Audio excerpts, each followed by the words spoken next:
ಇನ್ನು ಖಾತೆ ಹಂಚಿಕೆ ಆ ಬಿಕ್ಕಟ್ಟು ಹೇಗೆ ಮುಂದುವರಿತಾ ಇದೆ ಅಂತಂದ್ರೆ ರಾಮಲಿಂಗಾರೆಡ್ಡಿ ಅವರನ್ನ ಸಮಾಧಾನ ಪಡಿಸೋದಕ್ಕೆ ಈಗ ಡಿ ಕೆ ಶಿವಕುಮಾರ್ ಬಹಳ ಪರದಾಡ್ತಾ ಇದ್ದಾರೆ ಅಂತ ಹೇಳಲಾಗ್ತಾ ಇದೆ. ಅದೇ ವಿಚಾರವಾಗಿ ಸಿದ್ದರಾಮಯ್ಯನವರನ್ನು ಭೇಟಿಯಾದಂಥ ಸಂದರ್ಭದಲ್ಲೂ ಕೂಡ ವಿಚಾರ ಪ್ರಸ್ತಾಪ ಆಗಿದೆ. ಈಗ ವಿಷಯ ಏನು ಅಂತಂದ್ರೆ ರಾಮಲಿಂಗಾರೆಡ್ಡಿ ಬೆಂಬಲಿಗರು 3 ವರ್ಷದ ಹಿಂದಿನ ಫೋಟೋವೊಂದನ್ನು ಹಂಚ್ಕೊಳ್ತಾ ಇದ್ದಾರಂತೆ.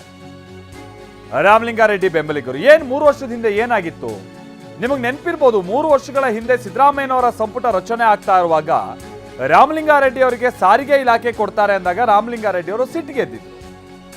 ನಾನು ಆಲ್ರೆಡಿ ಸಾರಿಗೆ ಹ್ಯಾಂಡ್ಲ್ ಮಾಡಿದ್ದೀನಿ, ನನಗೀಗ ಮತ್ತೆ ಯಾಕೆ ಸಾರಿಗೆ ಅಂತ ಹೇಳ್ಕೊಂಡು ಅವತ್ತು ಅವರು ತಮ್ಮ ಅಸಮಾಧಾನವನ್ನು ವ್ಯಕ್ತಪಡಿಸಿದ್ದರು.